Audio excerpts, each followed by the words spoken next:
Hello বন্ধুরা, good morning. এদিকে আমি সকালে বাসি কাজ কইরা তারপরে এদিকে ব্রাশ লয়ে এসেছি। আর ব্রাশ লয়ে এসে ব্রাশ করতে করতে গেছি, তো আমার সবজি গাছটি দেখতাম। এদিকে আমি আম গাছের মুকুল আইছে, তারপরে এই আম গাছটার মুকুলটি দেখতেছি আনসিজনের। আর এদিকে দেখো আমি কী লাগাইছি, সই, আলু। তারপরে এদিকেও ডেইলি সকালে ঘুমের তুইটা আমি গিয়ে দেখি কেমন হয়েছে বা কেমন বড় হয়েছে। আর এদিকে দেখো আমি মুকুলটা বারবার দেখতেছি, মানে খুব খুশি লাগতেছে। আনসিজনে মানে গাছের ভিতরে একটা ফুল ফল আইলে তো মানে খুশি লাগবে। আর এদিকে আমি দেখো গাছে জল দিতেছি, কালকে রাত্রে চাল ধোয়া সবজি ধোয়া জল আসিল, জলটা দিয়ে দিতেছি। আর সকালের টিফিন বানানোর লাগে কাটতে লাগছি এদিকে টমেটো, আলু, ফুলকপি। আজকে বানাবো ম্যাগি, আর আজকে ঘরে ডিম আসিল না, তার লাগে ফুলকপি আর টমেটো আলু দিয়েই করতেছি।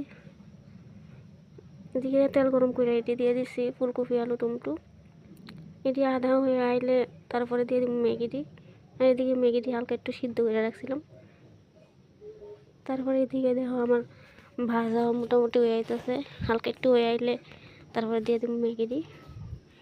আর ম্যাগিও ওইদিকে দেখো মানে মোটামুটি হয়েছে। অন দিব মশলাটা দিয়া কতটা নাড়াচাড়া দিয়া নামাইলাম। আর এদিকে নামানোর আগে ধনিয়া পাতা কাটতে রাখছিলাম, এনে দিছি। কে কেমনভাবে খাইছো বা খাইছো না, যে খাইছো অবশ্যই কমেন্ট করে জানাইবা। এদিকে আমার ছেলে